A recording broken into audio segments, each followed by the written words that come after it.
Buonasera, bentrovati, primus inter pares, consueto appuntamento settimanale del mercoledì, gruppo TV7. Vi ricordo, come di consueto, siamo in diretta anche sulla pagina Facebook, perché questa sera chi ha Facebook, sicuramente l'ospite che avremo stasera avrà ospite di fare diverse domande, e l'ospite di questa sera è Roberto Marcato. Buonasera. Grazie, buonasera a lei e a chi ci sta Tutto guardando. bene? Cominciamo così, Roberto Marcato. Sì, benissimo, benissimo. Tutto bene? Sì, No, assolutamente. nessun problema, quindi... No, i problemi, allora, se sono risolvibili si trova la soluzione, se non sono risolvibili non sono nemmeno problemi, per cui insomma, sono molto fatalista io. Beh, ma fare l'assessore in una regione come il Veneto diventa, per la produzione, per il lavoro, insomma, è impegnativo, quindi Sì, i problemi, visto, poi ci ritorneremo a parlarne, i problemi ce ne sono, non pochi, insomma. Sì, è complicato, è impegnativo, è anche una sfida bellissima, però, quindi insomma,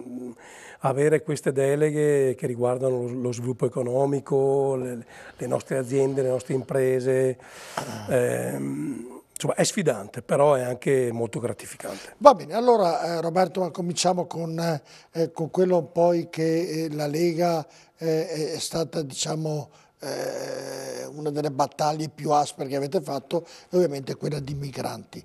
Il vostro capo, uso questo termine tra virgolette, Salvini, ha detto chiudiamo i porti, ha detto deve cambiare registro con l'Europa, in parte sicuramente avendo ragione. Ecco, come vede Roberto Marcato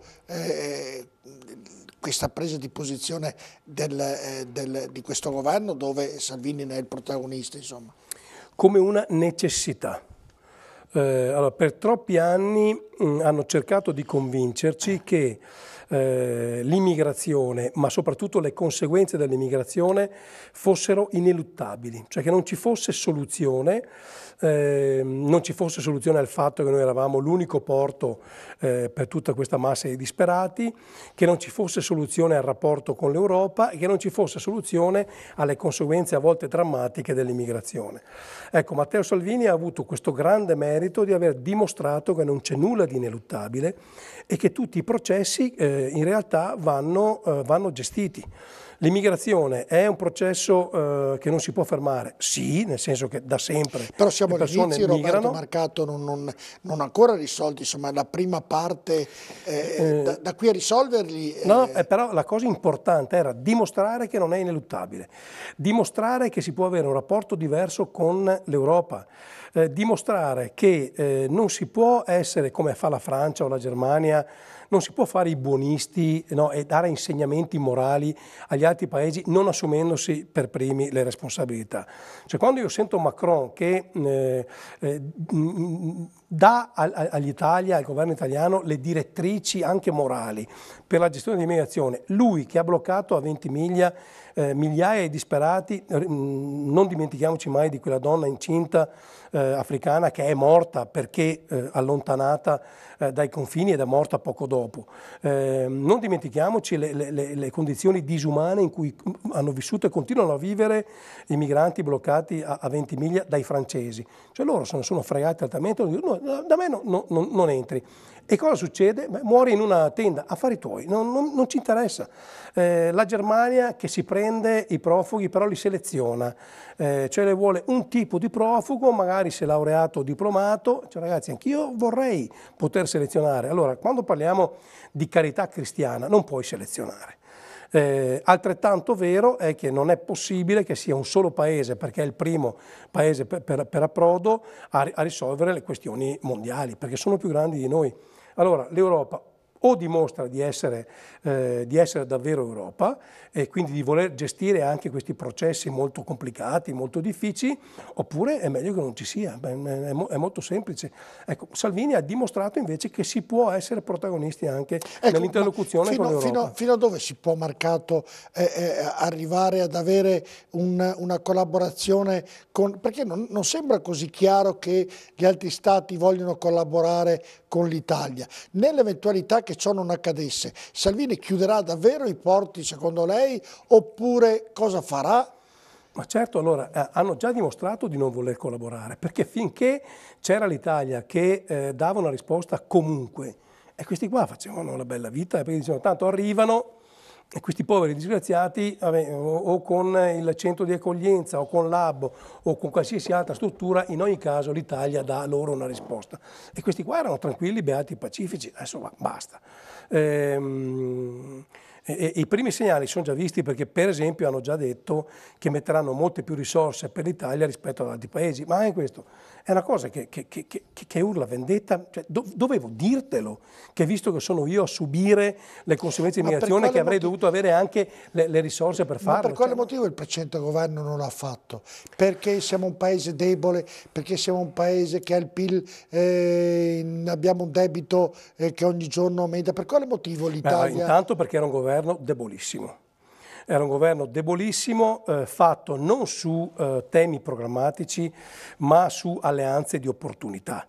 Il centro-sinistra, e l'ha dimostrato alle recenti elezioni politiche, ha una debolezza strutturale e quindi la preoccupazione era prima di tutto tenere insieme il centro-sinistra e poi governare il paese. Quando tu sei in una condizione di debolezza così forte è chiaro che sei debole anche nella capacità di risolvere i problemi e poi ci sono delle matrici ideologiche che condizionano le decisioni di governo. Cioè, che cosa significa noi dobbiamo salvare tutti? Ma cosa vuoi? Ma cioè, tutti di fronte a un essere umano che sta affogando interveniamo, ma ci mancherebbe, cioè, qual è quell'essere disumano che non si preoccupa di un altro essere umano? Ma da questo a dire che dobbiamo subire tutto senza avere una capacità decisionale, ce ne passa. Era un governo debole da una parte e con matrici ideologiche pesantissime. E per questo motivo non è riuscito ad avere potere con l'Europa. E secondo lei invece Marcato Salvini riuscirà ad avere potere con l'Europa col suo modo di fare? Cioè Salvini e il movimento ovviamente questo tipo di governo. Anche se ho la sensazione che questo tipo di governo sia, nonostante la Lega abbia preso molti meno voti rispetto al Movimento 5 Stelle, più pendente dalla parte della Lega che dal movimento, cioè è la personalità del leader che fa questo, secondo lei, Marcato, oppure per quale motivo? Cioè l'impressione, poi non conoscendo veramente all'interno del governo come funzionano le cose, mi sa che il governo è più un Salvini Di Maio, che lasciamo stare Conte, che ormai abbiamo capito. Allora, cioè, un uomo di 40 anni che prende in mano un partito, in evidente difficoltà e asfissia di consenso, perché quando è arrivato lui la Lega era intorno al 3% scarso, cioè praticamente ormai eravamo sotto la soglia di sopravvivenza, con dei debiti pesantissimi, una situazione finanziaria preoccupante, un'emorragia di tesserati. Prende un partito così, lo riempie di nuovi contenuti, gli dà una nuova speranza e lo porta al 18% nell'arco di 3 anni, evidentemente è un uomo che ha una personalità profonda. Sì, ha cambiato anche filosofia, ha detto non solo più Lega Nord, tant'è che tanti del vostro partito sono anche un po' arrabbiati perché ha detto se noi siamo della Lega perché dobbiamo diventare il partito di tutta l'Italia, inizialmente. Però io a questi arrabbiati rispondo in maniera molto secca. Perché voglio ricordare a questi arrabbiati che io sono riuscito, io Veneto, non Marcato, io Veneto, sono riuscito ad andare a votare per l'autonomia con Matteo Salvini. Cioè, io sono entrato in Lega nel 92 e sono entrato in Lega con una voglia straordinaria di cambiare questo paese. Era il partito che mi garantiva di più da questo punto di vista. Ci abbiamo provato in tutti i modi, però è rimasta lettera morta. Con Matteo Salvini noi siamo riusciti a celebrare 2 referendum nelle regioni più importanti del paese, Veneto e Lombardia, e non solo, ma grazie a questo intervento altre regioni importanti si sono accodate per fare lo stesso referendum e per chiedere lo stesso tasso di autonomia. Vedi l'Emilia Romagna, oggi il Piemonte, la Liguria, cioè, insomma, la Toscana, la Sicilia, la Campania, la Puglia, cioè è stata ha innescato una reazione a catena. Io non posso non sottolineare questo, perché chi si preoccupa della visione nazionalistica, in realtà non riesce a capire che la Lega rimane sempre profondamente un partito territoriale, federalista, che vuole, adesso non si preoccupa più di dare l'autonomia e la territorialità solo al nord, ma di dare la possibilità di averla in tutto il paese, perché questo paese o si riforma e cambia, o sarà destinato ad avere sempre un ruolo di secondo, terzo, quarto piano. Adesso al governo c'è la Lega, insomma c'è la Lega col movimento, dunque il cambiamento lo chiamano il governo il cambiamento, Roberto Marcato, quindi vedremo se questo cambiamento come Beh, guarda, io sono molto slogan... io l'ho detto anche ai parlamentari veneti,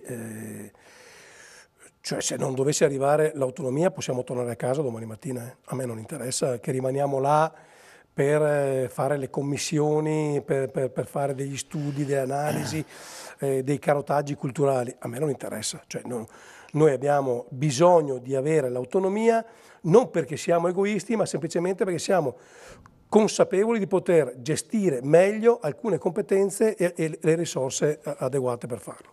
Per cui io ai parlamentari l'ho detto, cioè, se portiamo a casa l'autonomia bene, però per me possiamo tornare a casa domani mattina. Se lo chiedono tutte le regioni italiane, l'autonomia? Magari così, perché autonomia vuol dire anche responsabilità. La concezione che... Ma secondo lei il paese andrebbe meglio se tutte le regioni avessero la propria autonomia? Assolutamente. Non farebbero capo... Lei pensi che c'è uno studio del Sole 24 Ore che ha dimostrato in maniera incontrovertibile che un federalismo, per esempio di tipo sanitario, consentirebbe di risparmiare ogni anno 40 miliardi di euro. Sa quanti ospedali e assistenza possiamo fare con 40 miliardi di euro all'anno? È una montagna di soldi, perché le risorse vengono gestite meglio. Cioè, oggi c'è per esempio il caso della Sicilia, che a prescindere dai bilanci lo Stato paga a piedi lista. Questo è inaccettabile. Cioè, l'autonomia dice anche tu non sei in grado di gestire la cosa, vuoi assumere 50 dipendenti per un comune di 1500 abitanti? Fallo con i soldi tuoi. Aumenti le tasse ai tuoi cittadini, li fai pagare ai tuoi cittadini, io non ho nessun problema.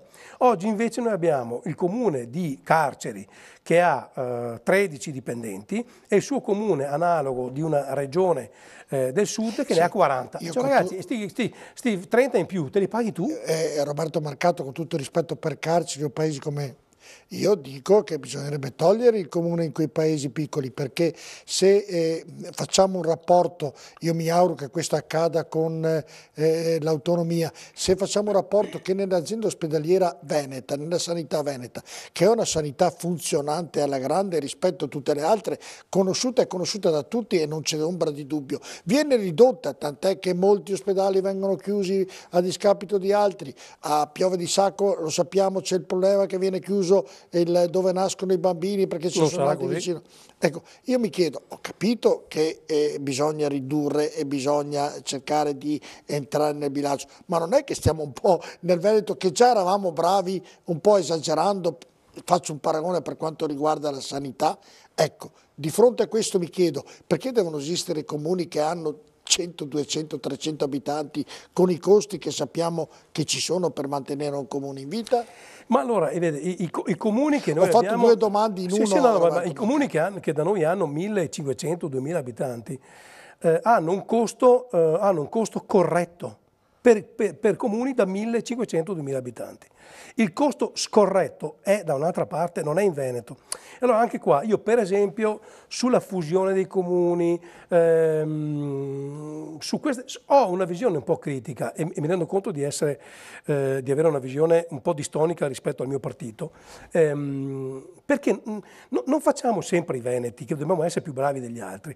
Cioè io devo andare a fondere i miei comuni per fare economie di scala e va bene, ma allora io lo accetto solo se da domani lo fanno tutti, sì, se no col cavolo che lo faccio io, perché io non posso, allora io fondo 3 comuni da 1500 abitanti, noi tutti contenti, stappiamo bottiglie e prosecco, siamo tutti contenti perché abbiamo risparmiato 100.000 euro, perfetto, e questi vanno nella cassa generale dello Stato. Uno dice, ma questi 100.000 euro cosa servono? Per pagare il comune di 1500 abitanti del Catanese che ha 45 dipendenti. Ragazzi, allora io i sacrifici li faccio, se servono, io chiedo sacrifici ai miei cittadini, se servono, ma non per pagare. Roberto Marcato, ma visto che al governo c'è Lega Movimento, questo lo deve fare, come certo. ha cercato di togliere i vitalizi sperando che vada in porto perché ora c'è un passaggio burocratico che lì da verificare e via discorrendo, in tutta Italia. Io dico, che senso ha che ma siamo stati un po' scottati fino adesso. Sì, beh, questo magari è vero, però io dico che senso ha che ci siano comuni, magari qualcuno che ci sta ascoltando si arrabbierà,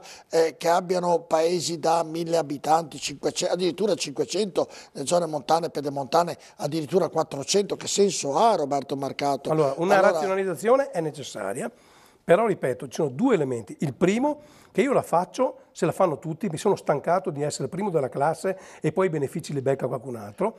Due, non dimentichiamoci l'identità, perché poi i comuni sono l'identità delle comunità locali. Quindi io ho sempre, prima di regalare identità, io ci penso 100, 1000, 2000 volte. D'accordo, però se dico che il paese dove abita Roberto Marcato, faccio un esempio, ha 1000 abitanti e il mio ne fa, o viceversa, ne ha 5000 e il mio ne fa 1000, siamo vicini a 2 chilometri, santo Dio, sì, no, se dobbiamo... Però ripeto, ma lo fanno anche i due sindaci, ripeto, della Calabria, che hanno gli stessi...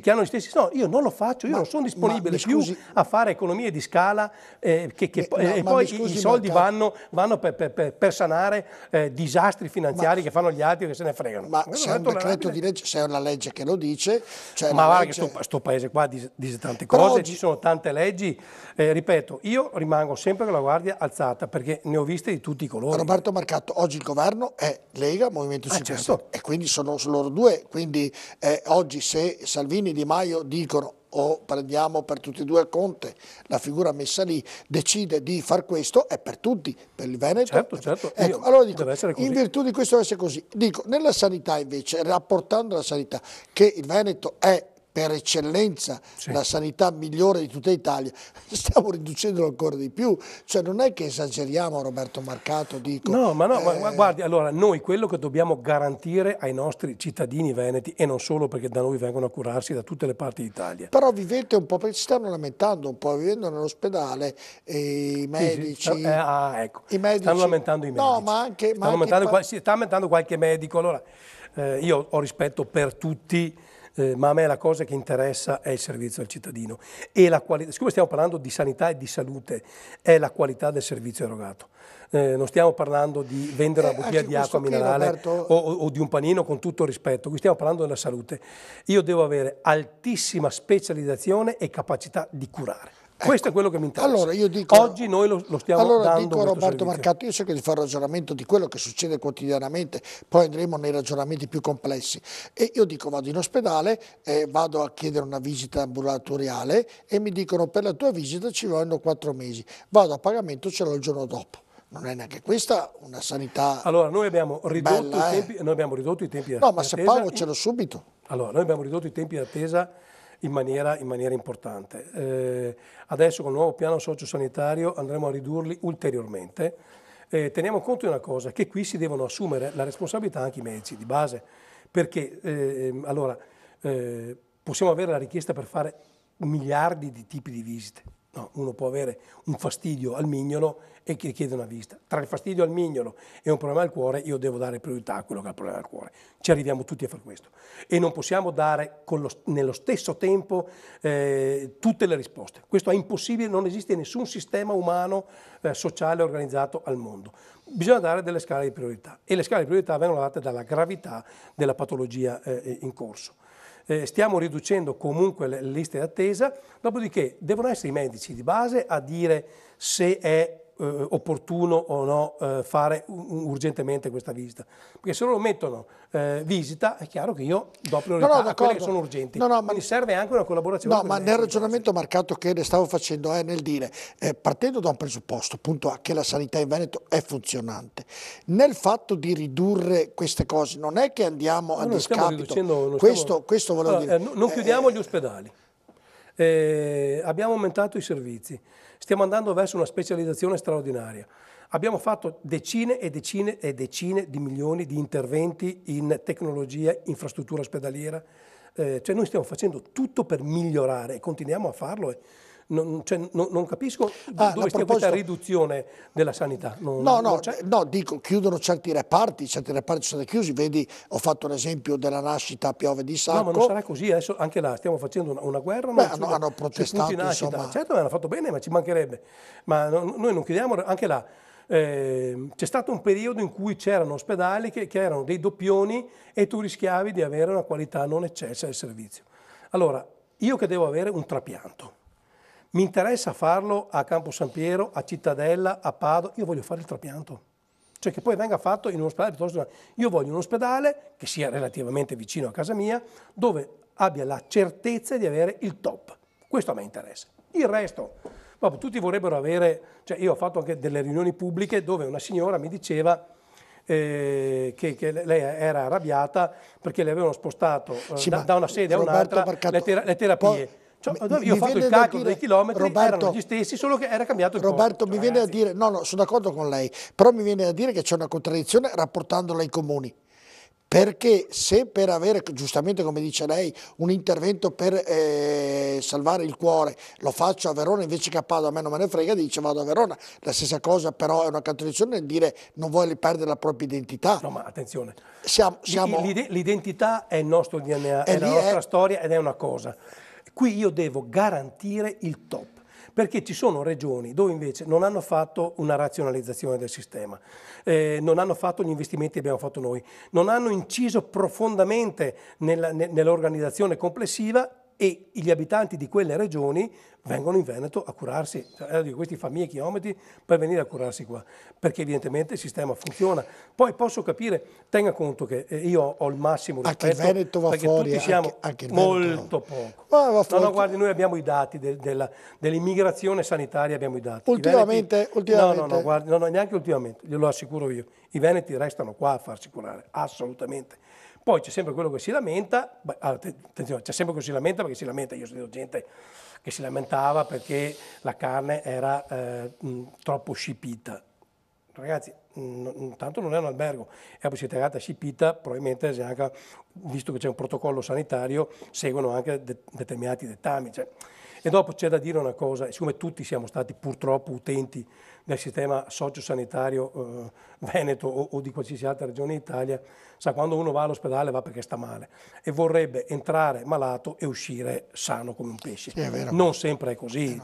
Allora a me è capitato di persone che si lamentavano, poi parlando si capiva che in realtà era, come dire, l'enorme dispiacere per non essere sani del tutto, ma non facciamo miracoli, noi curiamo le persone.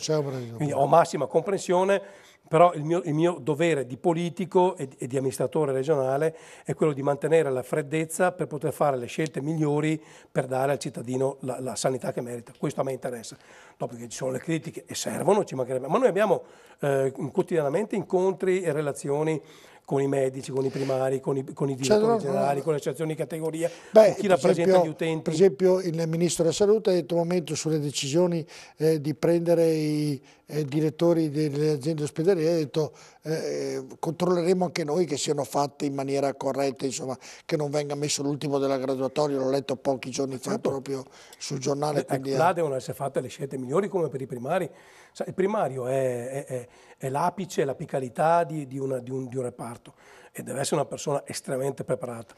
Quella mostruosità che si è vista negli anni per cui faceva carriera quello che era più amico di, è una mostruosità ancora oggi c'è. Inaccettabile. Meno?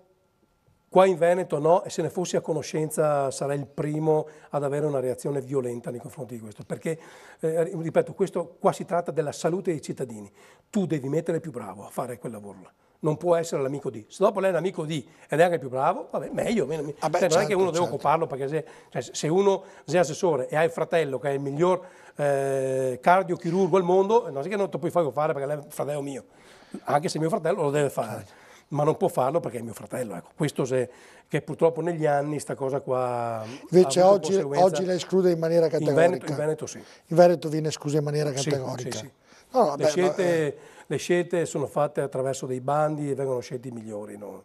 Sono abbastanza sereno a questo punto di vista. Sicuramente, questa è una bella cosa. Abbiamo parlato di una cosa non era. No, perché poi, ecco, Luca Zaia avrà 1000 difetti. però ha questo rigore morale che lo contraddistingue ed è il motivo per cui io sono felice di lavorare con lui e per i Veneti, perché ha un rigore morale indiscutibile. No, certo, non ne metto, non ho dubbi su questo. Poi non è nemmeno una scaletta, è venuto fuori nel ragionamento appunto dei paesi, dei piccoli paesi. Allora, ho molte cose da parlare con Roberto Marcattore, però andiamo con ordine. Abbiamo iniziato nel parlare della politica, dei migranti, del governo. Secondo lei i rapporti Lega-Movimento 5 Stelle sono idilliaci o è un tacito accordo per rimanere lì al governo, secondo lei? È solo un contratto di governo, punto. Cioè noi, ma questa è una cosa che anche qua, chi si è sorpreso di questo, francamente non lo capisco, perché Matteo Salvini ha detto da anni, noi vogliamo andare a governo e andremo a governo con chiunque, tranne il PD, perché noi lo reputiamo come dire, la causa dei mali del paese di oggi, ma con chiunque condivida un percorso e degli obiettivi. È il Movimento 5 Stelle? Va bene. Ci sono trovati, hanno deciso un numero tot di punti programmatici, hanno deciso le modalità per arrivare agli obiettivi, punto. Secondo lei non è un'alleanza politica. Arriveranno a conclusione della legislatura? Sì, io mi auguro proprio di sì, credo di sì. È un'alleanza strumentale per arrivare agli obiettivi che ci siamo prefissi, punto. Di politico non c'è praticamente nulla, tanto che per esempio in Veneto il Movimento 5 Stelle è all'opposizione e continua ad essere all'opposizione. Non abbiamo fatto alleanze in nessun comune con loro, con il Movimento 5 Stelle alle ultime amministrative e non credo nemmeno le faremo più avanti, per cui è un'alleanza programmatica fatta sugli obiettivi che mi permetta, è anche molto sana in realtà. Perché le alleanze politiche portano con sé inevitabilmente i retaggi della prima Repubblica, dove dovevi stare attento a mille mediazioni. Invece qua il Movimento 5 Stelle fa il Movimento 5 Stelle, la Lega fa la Lega, ci sono dei punti su cui ci abbiamo messo la faccia tutti, abbiamo fatto un accordo, chiuso, la partita è chiusa là. E ognuno è libero poi sul territorio di fare la propria politica, di avere anche delle visioni lontane. Però poi va a incidere anche nell'altro, per esempio il reddito di cittadinanza va a incidere anche nei pensieri della Lega per il nord, cioè va a incidere non poco anche nel pensiero degli altri, anche se c'è questo accordo politico dove io ho vinto con te, però io devo far questo nel meridione, tu devi far questo nel settentrione, ovviamente può anche andare a discapito poi dell'operazione di governo o dall'una o dall'altra parte. Ma quando prima ho parlato di accordo, è un accordo sugli obiettivi e sulle modalità. Cioè, è del tutto evidente che una soluzione non può compromettere una parte del paese, perché altrimenti non sta in piedi. E quindi l'accordo anche sulle modalità garantisce tutto il paese di avere una omogeneità di decisioni. Ci saranno delle esigenze particolari in una certa area piuttosto che un'altra, va bene. Le faccio un esempio. Noi abbiamo chiuso un rapporto come Regione Veneto, abbiamo chiuso un accordo con il MISE, con il Ministero dello Sviluppo, per quanto riguarda due aree di crisi non complessa che esistono in Veneto. Una è nella Bassa Padovana e una è nel Veneziano. Sono due aree dove l'economia stenta un po' a riprendere quota e allora ci sono proprio degli accordi fatti per portare finanziamenti, risorse, strumenti per dare possibilità ulteriori. L'abbiamo fatto per queste due aree specifiche. Questo non toglie nulla al resto del Veneto, ma tu devi, insomma, il politico ha anche il dovere di intervenire in maniera diversa laddove ci sono delle diversità da risolvere. Lo sa, mentre parlavo, che mi sono preso nota che non avevo messo nella scaletta che voglio parlare, visto che lei è solo lo sviluppo economico del Veneto per quanto riguarda il Mose. Poi voglio parlarne un po' con lei, non l'avevo messo nella scaletta, volentieri. Adesso parlando di questo mi è venuto in mente anche di questo. Allora eravamo rimasti appunto nel fatto del governo che comunque andrà avanti. Sì. Andrà avanti senza nessun problema, e in virtù di questo una delle cose che è stato fatto ultimamente, che ancora deve arrivare alla decisione finale, è finalmente la riduzione dei vitalizi. Cosa pensa Roberto Marcato su questo? Ma noi l'abbiamo fatto ancora nel 2012 come Regione Veneto, siamo passati, abbiamo fatto la modifica già nel 2012, per cui dal 2012 non esiste più il vitalizio in Regione Veneto. Quindi con questo le ho già risposto qual è la nostra posizione. Una razionalizzazione era necessaria, nel momento in cui tu chiedi un sacrificio al cittadino, non è che tu politico puoi non fare lo stesso sacrificio, che altrimenti se no facciamo come i francesi che hanno detto cioè, il popolo ha fame, il popolo ha fame, non ha più pane, date i croissant. Cioè, ragazzi, allora, sì, parliamo di casta. Tu chiedi, trasformi il sistema pensionistico per il cittadino comune e ciò altrettanto lo devi fare per chi ha ruoli di governo. Quindi per me è stata una cosa giusta, doverosa. Sì, però deve arrivare anche a una conclusione vera e propria. Sì, allora, alla Camera è stata fatta, adesso tocca al Senato, poi sa, questo è un paese dove i ricorsi e i controricorsi sono all'ordine del giorno.